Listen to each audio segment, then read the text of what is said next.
Good morning, welcome to CATEX TV. My name is Frank Fortunato. Today is Friday, September 5th, 2014. The NATO conference in Wales is wrapping up. President Obama is going to speak in several hours, but they have approved the rapid reaction force that is going to be put into place in Eastern Europe. It's going to have approximately 4,500 troops that's going to be able to quickly mobilize if an alliance country in the eastern part of the region comes under attack. Of course, it's aimed squarely at Russia, and it's in response to what is going on in the Ukraine. The Secretary General of NATO, Fogh Rasmussen, said that the high readiness force would give NATO a continuous presence in Eastern Europe, meaning that it will be well understood that an attack against one member is an attack against all. As of right now, Ukraine is not a NATO member, but is signaling that it intends to join. Meanwhile, President Obama announced that a coalition had been formed with the goal of wiping out ISIS, not fighting them, but eliminating them. The coalition includes the United States, the United Kingdom, France, Germany, Canada, Australia, Turkey, Italy, Poland, and Denmark. Saudi Arabia and the United Arab Emirates have indicated they will help financially. A federal judge yesterday ruled that oil giant BP's reckless conduct led to the massive 2010 Gulf of Mexico oil spill. This is a decision that could cost BP an additional $17.5 billion in damages over what's widely believed to have been the worst offshore oil spill in American history. This is a finding of gross negligence. It means now that the company faces a fine under the Clean Water Act of $4,300 per barrel that spilled. Now the debate is going to center as to how many barrels actually did spill. It's somewhere between 2.4 million and 4.1 million. So the fine could be anywhere from 10 billion up to 17.5 billion. BP's shares fell about 6% yesterday in trading. Earlier in the week, Halliburton reached a $1.1 billion settlement over its share of the blame for the 2010 spill. The United States Financial Stability Oversight Council, the FSOC, which is charged with determining which institutions are too big to fail or determined to be actually systemically important financial institutions, yesterday found that Metropolitan Life is one such company. Metropolitan Life, now known as MetLife, said that it strongly disagreed with that classification. The amount of regulatory hoops and hurdles that a company has to jump through in order to maintain that designation, if so chosen by the government, are quite costly, apparently. Metropolitan said that it will appeal the decision. MetLife now joins AIG and Prudential Financial as non-bank insurer operations who are deemed to be too big to fail. There have been some personnel moves in reinsurance, all in Bermuda. James Few has stepped down as CEO of Aspen Re to pursue other opportunities. Nigel Clark, CEO of the broker's RFIB's Bermuda operations, has also stepped down. He's going to pursue other interests. And also Aon Benfield's Neville Ching, who's a managing director who's been with the company for 8 years in charge of their retro in Bermuda, has now left as well. His next move is not known.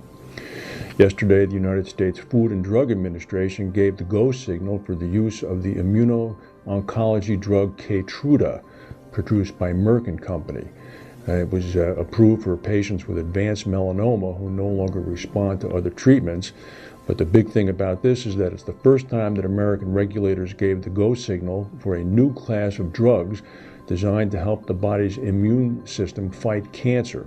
The drug works by blocking a protein called PD-1 to boost the body's immune system to fight cancer cells that escape from the body's defenses. According to an expert, Louis Weiner, at Georgetown University Medical Center, this is not a drug that attacks the cancer directly. It enables the immune system to do the job that it's capable of doing. This is the first beachhead that's been taken. It's going to be an all-out assault now on many different types of cancer. About 70 people are feared dead in a passenger bus incident in Kashmir, which is administered by India, after a flood swept the bus away. The accident occurred yesterday in the southern Rajouri district of the Himalayan region. This is the worst flooding in this area in a number of years. 14 other people have been swept away as well. There was an earthquake in Xenia, near Xenia in Bosnia yesterday. Not that big a quake, about a 3.8, but it caused some disruption at a coal mine in Bosnia, trapping 34 miners. 29 of them were reached by a rescue team after being trapped for 18 hours, about half a kilometer below the ground. Those miners are emerging now. It's on television in Bosnia. Meanwhile, 5 miners still remain trapped, and the rescuers indicate that the prospect of reaching them is dim, but they're still working on it. 4 years ago, in 2010, there was a 737-800 operated by Lion Air that crashed in bad weather about 500 yards short of the runway in Bali in Indonesia. The plane was 2 months old. Well, according to air traffic and airline management regulators today, it seems as if repeated pilot mistakes and violations of basic safety procedures led to the crash. No one was killed in the crash, fortunately, but the accident has underscored shortcomings in training and cockpit discipline, especially in these fast-growing carriers in Asian markets. Lion Air is now a gigantic airline. It's the largest airline in Indonesia. According to the report, the flight crew failed to adhere to, quote, the basic principles of flying. Among other things, it noted that at an altitude of about 200 feet, the co-pilot indicated that it was totally dark as the plane entered an intense patch of rain and his view of the airport was completely obscured. But the captain did not try to break off the approach until the plane was only 20 feet above the ground. It's impossible to rev up the engines of a jetliner to respond in time if you're 20 feet off the ground, so the plane ended up crashing and breaking in two.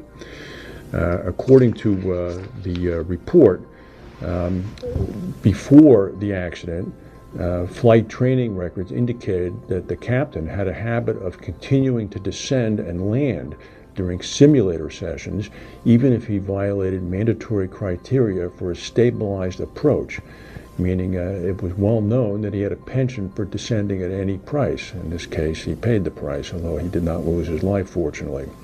In addition, investigators said that the co-pilot mistakenly attempted to evacuate passengers using one of the cockpit windows.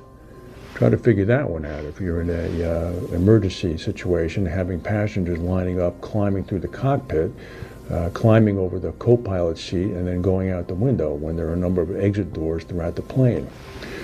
Lion Air indicated that they're aware of the report and they have intensified their training, and the incident will not happen again. You can follow us on Twitter at CATEX TV. If we have any breaking news or if something happens at the NATO meeting, we'll come back and tell you. If not, have a good weekend, and we'll see you on Monday.